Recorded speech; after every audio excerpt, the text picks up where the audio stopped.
Hello and welcome. It is Wednesday night. It is 9 o'clock. And here it is. Time for Food Addiction Fair and Firm. I love Wednesdays because I get to come home. Hi, Marta. I get to come home to Atlanta. I get to see my grandbabies for the first time in the week. Hi, Laura. And I get to see all of you. I'm super excited for tonight's talk because hi Don, hi Susan Ann. Hey Laura, since there's not many on yet, can you see the light? I got my new light today. Oh yeah, the one you shared with me. Whoop whoop. Anyhow, okay, so we're moving on. We're going to talk about food addiction, fair and firm, and what that means in your life. So I asked people, what do you want to talk about tonight? And I got a lot of great information, a lot of good topics from people. And so we're going to kind of try to talk about all the different things that you guys had on your mind. I hope you're having a good week. I had a little episode last night, blood pressure issue, and it just ticks me off when that happens because not only do I not want to have that, like many people do not want to have food issues, but it's also an indication to me that I'm not taking as good a care of myself as I need to be taken care of. So I say that to tell you that if you're struggling with staying on track with your program, if you're all off track, or if, stressful life events are resulting in you're eating things you don't want to be eating and not following through with your plan, then what I want to tell you is be mad about it, right? Who wants to have this issue with weight? Who wants to have these struggles with food?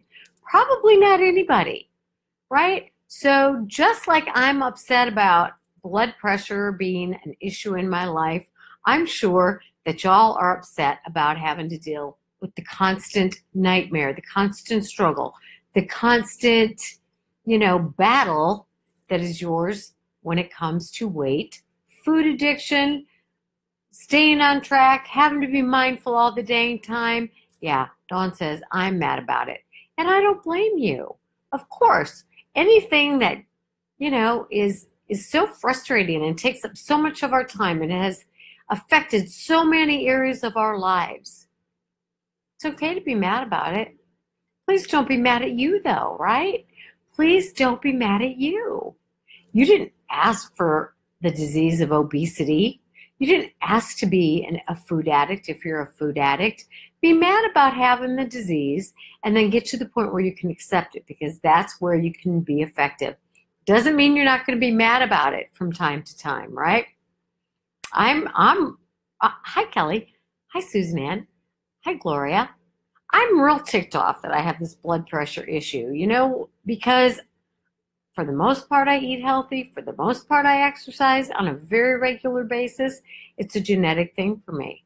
There's not a lot I can do, but I do the things that I can do. I make sure to take my blood pressure medicine. I make sure to, I'm trying to drink this tea that's supposed to try to help with your blood pressure. Same with each of you. Hi, Wendy. Each of us I said that like I'm sad. Hi, Wendy. One of my best friends' name is Diane Hay. Her last name is Hay. And every time Siri calls her, she says, Diane Hay. So it just made me laugh because I said, hey, Wendy, like what I meant. Hey, Wendy. Hey, all of you. I'm so glad that y'all are here.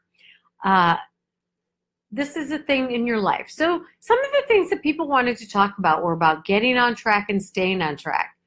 Constant battle, right? Constant battle to stay on track. All the time, every single day, I hear about those old habits just creeping in. And I always have this visual of some dark caped crusader who's like sneaking on in. Hey, Bunny, how you doing? Sneaking on into your life, these old habits just crept on back in. But you know what? That's not true. Those old habits don't just creep in. you allow them back in. You allow them, you give them permission at some point to come back into your life. And I don't mean that in a critical, judgmental way, just in a way that allows you to start taking accountability. Instead of acting like you're helpless to the, helpless to the enormous power of these old habits, I want you to understand that you are not powerless over these old habits. They don't just creep back in without your permission. Even though I talk a lot about being powerless over having the disease of obesity or powerless over having the disease of addiction, we are not powerless over our behavior, even though at times it feels like we are. The process of learning to be healthier, learning to heal from addiction or overcome obesity is one that's going to be, people talk about it all the time, 2 steps forward, 1 step back. Sometimes it feels like it's 3 steps back and 2 steps forward. But as long as the overall trajectory is positive, this is the deal. This is the reality. Please work toward accepting that it's an ongoing process. Hi, Robert. So, as I talk, share your thoughts with one another. Is it not an ongoing issue? This is something, how do you keep the momentum going when you're not derailed by stress eating? We are going to talk about this stress eating because so many of you today mentioned stress eating, and getting off track during times of stress. So I am going to say that stress is probably, hi Nadia, stress is probably one of the things that gets, hi Linda, that gets people off track with healthy behaviors, whether it's eating, going to the gym, stress. So let's talk about stress, okay? And let's talk about the fact that there are bigger stressors and smaller stressors in life. Small stressors would be like, running late to work or, being in a time crunch for a deadline at work or, having a higher reading on blood pressure, right? Huge stressors would be like some people in our group are going through, where you have a child who's been diagnosed with cancer. We have several members of our group who are dealing with life-threatening illnesses, right? Actually, all of us are really. Blood pressure, high blood pressure is a life-threatening illness. Obesity is a life-threatening illness. Diabetes is a life-threatening illness. So a lot of us are dealing with life-threatening illnesses. These are big stressors. Having a critically ill parent, dealing with the job loss. There are a lot of life stressors, but I'm going to tell you, it does not have to be the reason for going off the rails. So let me start with getting on track. If you feel like you're all off track and you need to get back on track, well, guess what? Go back to basics, right? If you've lost weight through a medical weight loss program, go back to what you did at the very beginning. If you lost weight by having weight loss surgery, go back to what you did those first few months. For most people, whether it's a medical weight loss program or weight loss surgery, the basics are maybe having 2 shakes in 1 meal. Now, this is no way to live for the rest of your life, if you ask me. But if that is what works for you, and that's worked for you for many, many years, stick with it. The idea of getting back on track is getting rid of the superfluous, the extra, the things you don't be needing, all right? So here's the thing with weight loss. I am not a fan of dieting. I personally think dieting is insanity. It's some of the craziness of weight loss. And after people have weight loss surgery, it saddens me a lot to hear people staying on diets, because what I think is you're keeping your addiction alive, your food addiction alive and well, when you're going on one diet after another, after another, after another. It's a way of keeping the blinders on, right? The blinders of living life fully. The blinders of addiction that keep you from looking inwardly and sorting through issues. The blinders in your life that keep you from looking at whatever your stress is and using the skills that you know that you can learn, the healthy coping skills, to work through those. The blinders that keep you from saying, how am I feeling in relation to this stressful situation? I'm feeling scared. I'm feeling helpless. There's an illness. I'm feeling helpless. I'm feeling scared about the outcome. I'm feeling like if it's somebody else's illness, you feel helpless to help them in a lot of ways. So if you can identify the feelings rather than focusing on, oh my God, I'm stressed, I'm stressed, I'm so stressed, I'm so stressed. How are you feeling in relation to the stress? And let's stick with feeling words, right? Mad, sad, glad, scared, to make it simple. There are thousands of feeling words, right? I like Dawn's idea, checking in daily and pushing each other. Not necessarily, pushing each other, but being firm and fair, holding each other accountable, right? I need a reset, then do it.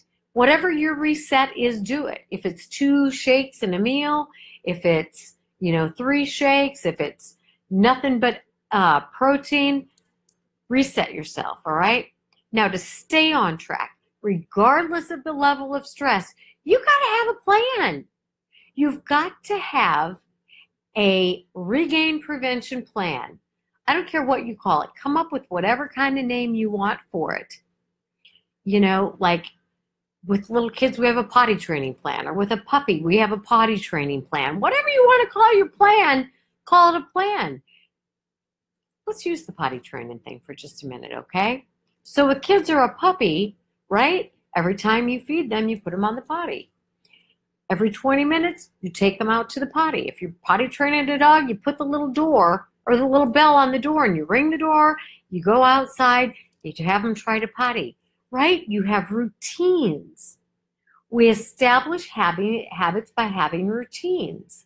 So for a dog, that little bell is something they connect to going outside and going potty with. Drinking a glass of whatever water and sitting your child on the potty, they connect the water with sitting on the potty and going potty. Laura Preston has a woman she listens to a lot, Chalene Johnson, and she talks about anchoring the building of your habits to something tangible. She talks about having a journal or a, it's kind of like a daily log to help you to associate the beginning of your day with looking at your journal. So you've got to do this for yourself. Now, we in the bariatric community have given you tons of tools that you can use to do this. Personally, I've given you a daily reflections sheet, right? That is something you can download for free off my website, Connie Stapleton, PhD. Go under weight loss, patience, and at the bottom of that page are free handouts, daily reflections. Look that thing over at the end of the day so that your mindset is, in the morning, I'm going to review this and I'm going to do those things. It has on there the things you need to be doing, that got to do them. So start with one. Do that one for a week. Next week, keep that one, add another one. Next week, keep those 2, add a third to develop these habits. But if you're not looking at this sheet, what's going to be your anchor? What are you going to anchor that habit to? So if you're needing to reset, print yourself off a daily reflection sheet. If you just want to start with one part of that, start with the gotta do-ems, because those are the tried and true ways for people, whether they have a food addiction or just need to monitor their weight, to keep their weight at a healthy level or to get it off. So use whatever you got to do. So habits to regain control, absolutely. So use the tools you've been given. They are out there. If you don't like that tool, find another one, because I promise you there are hundreds and hundreds of them out there. You've got to be the one to do the work. I hate that reality, but that is the reality. Nobody is going to call you every morning and say, here's your goal for today. Here's your got to do them for today. Now, wouldn't it be great if there was? However, let me tell you something. If you have the financial means to do so, you can hire yourself a personal assistant to call you and say, today, your 3 gotta do-ems are da da da da da. You call me when you finish those, and not only do I want you to call me, I'm going to check in with you every hour to see how you're doing. Most of us can't afford that, right? If you can, by all means, go for it. All right, so I love this. Put your vitamins, Laura says, next to your toothbrush. I love this one. I went to a seminar one time and they're like, oh, I'm just not the exercising type. I'm just not the type to take vitamins. And the person speaking said, you know what? I'm just not the brush of my teeth kind of person. But you do it anyway, right? You do these things anyway. You know, I'm just not the working kind of person. Well, if I want that paycheck, by God, I'm going to become a working kind of person, right? We do what we got to do. It's the same with these weight loss behaviors. There's stress. There's stress in the world. You got an ill parent, an ill child, an ill whatever.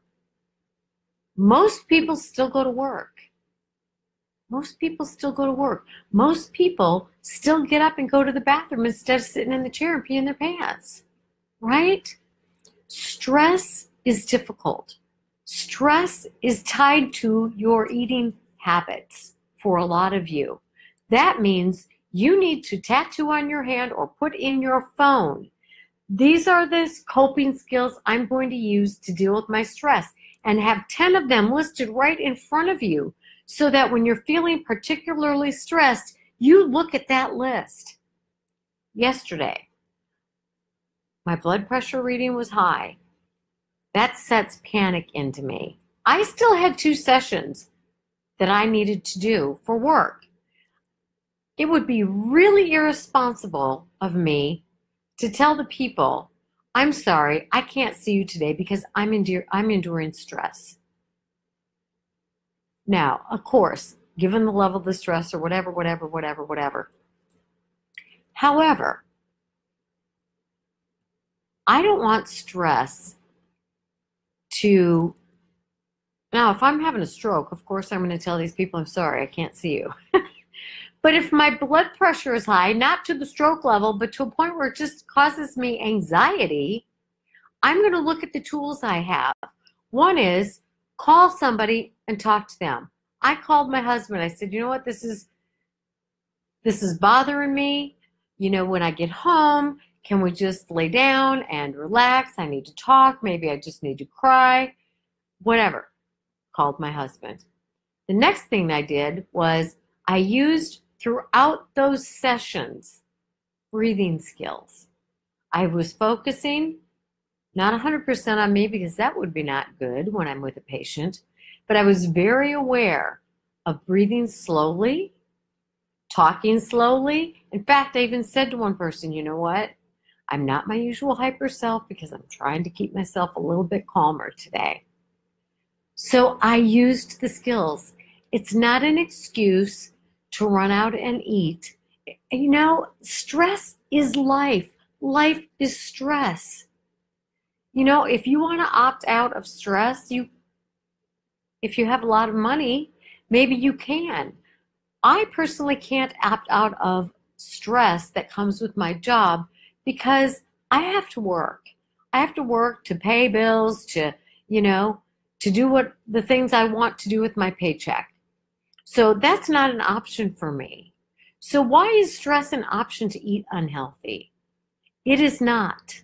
This is the firm reality here, friends. Stress is not a reason to turn to food. It's not going to fix anything. Let's talk about if your stress is related to other people having illnesses or you having illnesses. If you're going to turn to food, then you're going to feel guilty and upset with yourself. You're not going to be in your best frame of mind. You're not going to be your best self to be there for your sick person. All right? So you're not helping that person by using food to deal with your stress. If you're the one that has an illness and you're using food to deal with your stress related to your illness, you're going to make yourself sicker, because the more weight you gain, the more the comorbidities come into play, and that's not going to help whatever illness it is you're dealing with, right? So stress is not, cannot, you have got to say, I will not let this be a reason to turn to food. I know a lot of you go to work when you're not feeling well, right? Because you need that paycheck. So you say, not feeling well is not an excuse to not go to work. We learn to live with stress. Now, if you don't know coping skills, whose responsibility is it for you to find out what some healthy coping skills are? It's yours. I hate that for you. I hate that for you. I was sharing in the class on Monday night that I teach that I distinctly remember the minute sitting in a therapist's office, and I had stress beyond what I knew what to do with it, right? And I had already been in recovery for 4 or 5 years. So I knew some skills, but I felt so overwhelmed with stress, and they were big stressors. I moved from Iowa to Texas with my entire family. So not only did I feel responsible for that stress that I had, I felt responsible for moving my entire family to Texas, because we moved there for me to go to school. So I was dealing with all of that stress, which kicked up a lot of insecurity for me. Being in school kicked up tremendous insecurity for me, because all the people in Iowa who said, you'll be great, you can do this, you'll be fine, they didn't move to Texas with me. They weren't there reminding me how great and wonderful I was and I could do this. And I have an inner issue with feeling like I'm smart enough. So I'm panicked out of my mind about that. My OCD has set in something fierce, so my anxiety is out of the roof. And on top of that, my dad died. So I was going through, I really, really probably should have been hospitalized. And I didn't dare tell anybody what was going on at school, because they'd kick me out. So I'm dealing with all of this stress like a pressure cooker in my body. And I remember sitting in this therapist's office, and I was thinking, who can take care of me? Who can make this go away? Who can protect me? Who can help me? Who can save me? And I thought, I have options. And remind yourself, you have options. I thought I could go crazy. I could just give into it and go crazy. Then I don't have to deal with it anymore, right? You know, I'll be put on a lot of meds. I won't have to go to school. I won't have to go to work. I can give into it. Or I could just quit school and try to get myself back together, but I didn't want that. I knew I had been through, and I said to the therapist, I have been through horrible times in my life before. So whatever stress you're going through right now, remember, you have been through stressful times before and you have survived. You can survive this too without your drug of choice. I was surviving that without my drug of choice, any of my drugs of choice, right? I was going to AA meetings. I was sitting there and crying. I was going to this little park where there was a little brook, and I'll tell you what I did at this little brook. I would watch the water, and I would watch it go from up here over these rocks and down there. And it was smooth up here, bumpy while it was going over the rocks, and then it smoothed out. And I thought, this is my life. It's been smooth before. It's very rocky and disruptive right now. It's not calm, but it'll smooth out again. I would sit in class with terror surging through my veins, just surging through my veins, anxiety out the wazoo, and I would say, this too will pass. And I would remember calmer times in my life. But as I was sitting there in that therapist's office that day, I thought, I'm the only one who can do this. My husband could comfort me at night, but he had to go to work. My children took me out of some of the hysteria in my head, but they were in school. And I would say to myself, if my children can do this, if they can go to school all alone in a new state, I can do this too. I would pray. Somebody mentioned having a prayer part of your daily, your life. If that's important to you, absolutely. I would say, God, I'd be walking across campus to my car, feeling like I wanted to throw up, pass out. I can't even not even describe to you the high level of anxiety and the horridness of the OCD that I was experiencing at this time. And I would say, okay, God, it's just 5 minutes to my car. It's just 5 minutes to my car. It's just 5 minutes to my car. And when I realized that nobody could do this for me except me, with constant effort, with the constant using of these tools that I had learned in the previous 5 years. There was a woman who was older than, she was probably my age that I am now, and I was in my 30s. And I had learned sometimes you need to ask for help. And sometimes she would say she was going to go home for lunch for an hour and study. And I would say to her, do you mind if I come with you? I hardly even knew this woman. I said, and just lay on your couch while you study. And she would say, sure, that's fine. I needed to be around somebody, and I needed to ask for what I needed. I would go to the AA meetings, and I would just cry and cry and cry and cry. And those women would just hug me. They didn't know what to do for me. They couldn't fix it for me, but they were there. I would go to that little stream as often as I could, and I really think that's one of the biggest things that saved me. And I would sit in my classes when the terror was so bad, and I would think, and there's a word for this, it's called remembered wellness. And I would remember times when I was well. I would remember times in my life when I was happy. I would remember times when I was not suffering from all of this. It was 24 hours a day using skills. 24 hours a day using skills. And eventually, here's what happened. I would sit in my class and I would utilize this remembered wellness.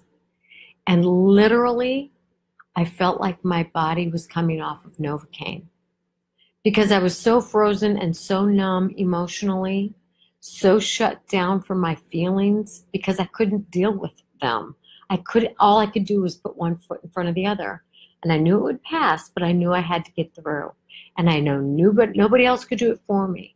So whatever you're going through, you use these skills 24 hours a day. You ask for help. You have a list. This is what I will do, and this is what I will do, and this is what I will do next. I will keep all the food out of my car. I will keep all the food out of my refrigerator. I will call people instead of going through the drive-thru. I will sit in the park and cry. I will sit under a tree and talk out loud. You do whatever it is you need to do. And you remember times when you were well. You remember times of wellness because the bad times will pass. And as Kelly Gunter taught me, that this too will pass initially started so that when you're in the good times, you remember the feeling of being in those good times. That's the remembered wellness because my body and my mind eventually thawed. And I was able then to deal with my feelings, to talk it through, to settle into a healthier routine. But if it had not been for 24-hour a day, absolute effort, I'd have been back on drugs. I'd have been drinking. I'd have dropped out of school. I'd have, used any of the many things I had done in the past to avoid life. But I was determined. And by God, you have got to be determined. You have got to be determined. You have got to want it. You've got to need it. And you've got to work for it. Because when life throws you curveballs, you know what? You just keep going. You may numb out. It's going to be harder, but you use what you have. You use your program. And I don't know what works for you. I can only share with you what worked for me. You ask other people what's worked for them and you try those things on and you figure out what works for you. So really talking about your issues, finding a safe place. For me, that was therapy. And it was my best friends, and it was my husband, and it was those people in the AA rooms. I couldn't count on one person for all of this. It was too much. It was too much for any one person. When I talk back with my husband about it now, he had no idea that I felt this close to the brink of literally giving in to insanity, because I couldn't lay it all on him. You can't lay it all on any one person, but you've got to use sources all around you, right? Somebody asked me today, how do you stay strong? How do you stay positive? How do you keep telling yourself positive things when people around you are belittling you, or even in public making fun of you? Or, I tell the story of my friend saying, this is my poor friend. That's how she would introduce me. Guess what? You have choices, all right? First and foremost, you remember that whoever's doing these things, saying these things, like my friend or a husband or a boyfriend or a girlfriend or a parent or a sibling, who's ever being so inappropriate, so rude, so whatever, that's their issue. That is their issue. They are acting out their issue.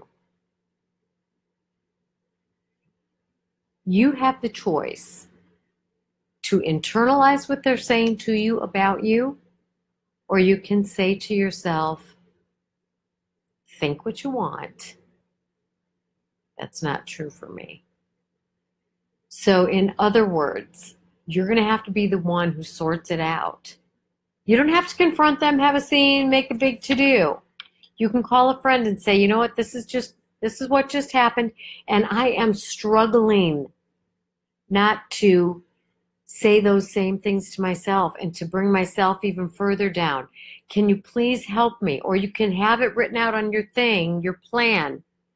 When others criticize me or belittle me or, are cruel to me, I can remember that is about them. That behavior speaks volumes about them. It's not about me. I will remind myself that I am working hard to be a better version of me. I was born into this world a great and wonderful person, and I remain a great and wonderful person. And I'm working hard to get my behaviors and my attitudes toward myself and others to reflect that truth.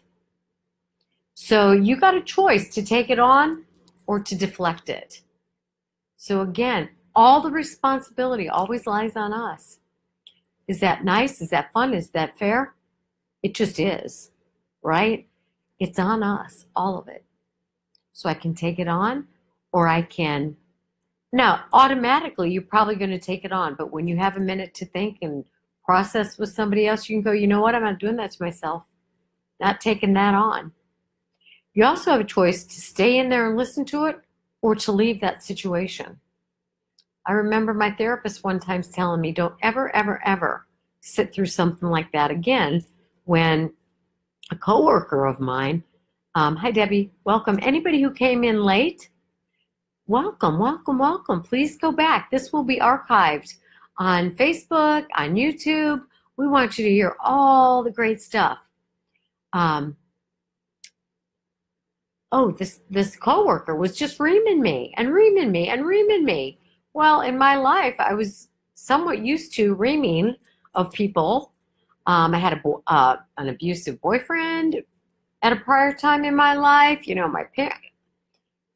My therapist said to me, do not ever sit still and let somebody talk to you in that manner for any length of time.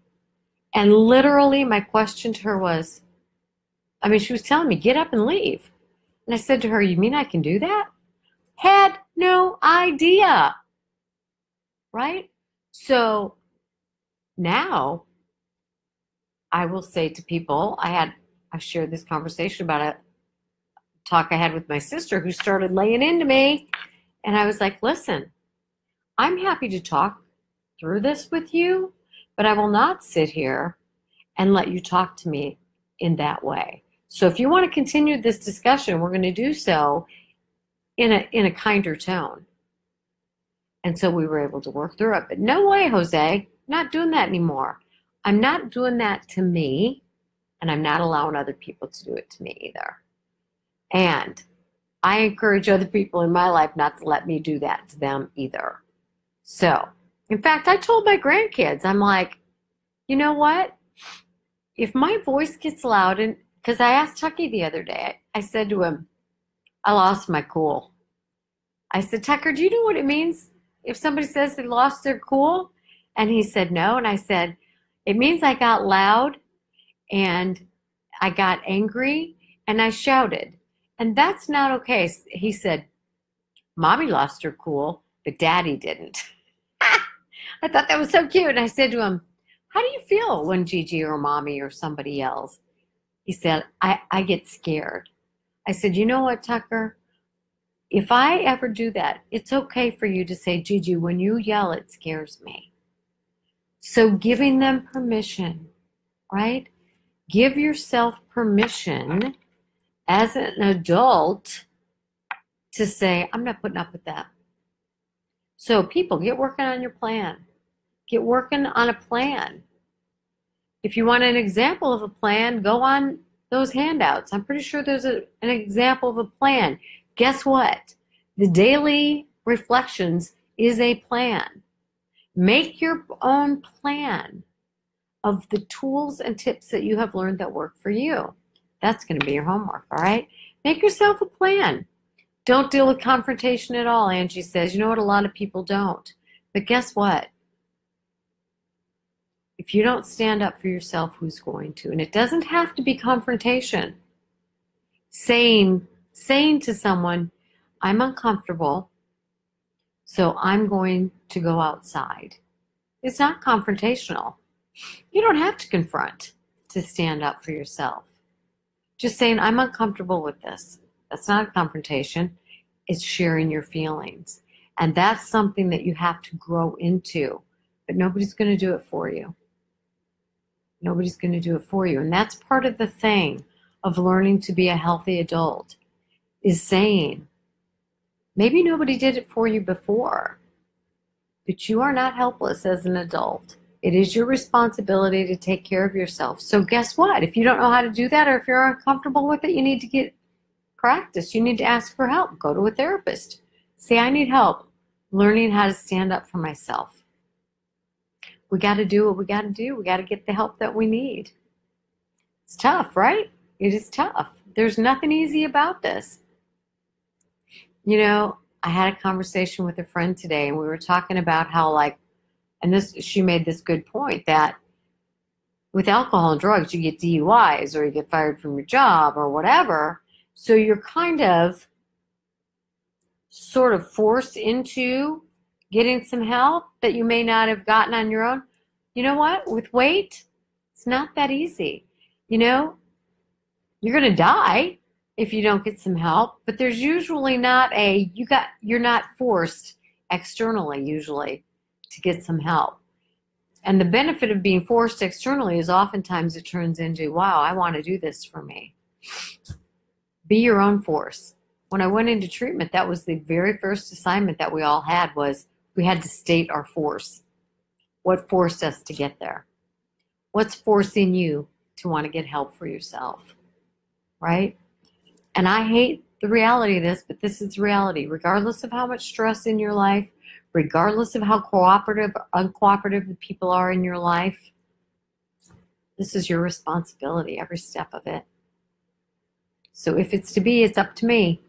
Not to me for you, me for me, you for you, right? There are a lot of people who are willing to help you. But when all is said and done, you got to stand up for you. It can be done. A lot of people doing it. So maintain hope. Get out there and get the skills you need. Take an assertiveness class. Read online about how to be assertive, how to stand up for myself. There's all kinds of tools. You guys are awesome. Yeah, may the force be with you too. You guys are fun. Okay. Good stuff. Hard stuff. Life ain't easy. You've done other hard things. You can do this too. I believe you can. So find somebody who believes in you besides me and let them kind of be your hand holder. We all need help. We all need support. So seek it out, accept it, and give it to one another, just like you've been doing all night in your chat. Thank you for joining me, and we will talk again soon. I'm off to do my yoga to take care of me, get this blood pressure back in check. All right, guys, thanks for spending your time with me. My health, my responsibility, your health, your responsibility, this day and every day. I'll be talking with you soon. Good night.